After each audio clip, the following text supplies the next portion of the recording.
Can you imagine a world where every scientific breakthrough, every piece of research, every nugget of knowledge you've ever relied on was suspect?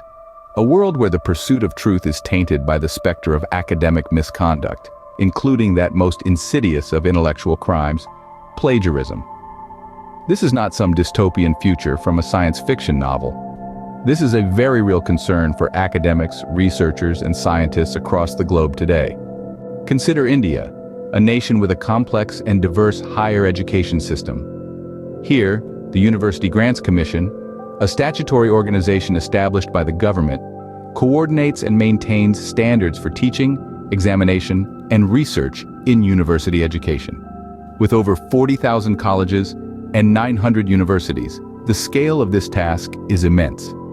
In the academic year 2019 to 2020, according to the All India Survey on Higher Education, the system boasted approximately 1.5 million teachers and a student body of over 38 million. Yet despite these impressive numbers, the academic integrity of the nation's research output often comes under scrutiny. The root of this issue lies in the bifurcation of the education system, with degree education being catered to by affiliating universities, while research is predominantly conducted at national institutes and laboratories. This division has led to a weak research culture within most Indian universities, further compounded by the pressure to publish in international journals.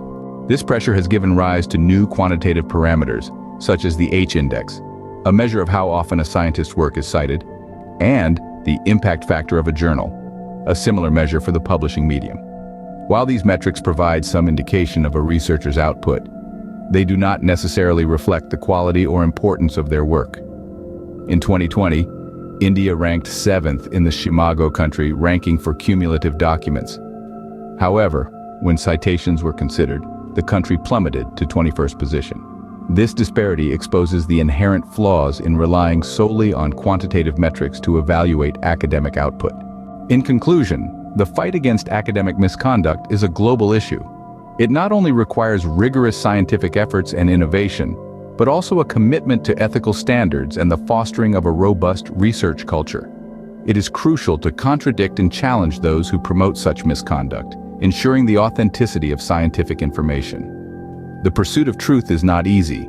It requires integrity, tenacity, and a commitment to the highest standards of academic conduct. Remember, the future of scientific discovery and indeed our very understanding of the world depends on it.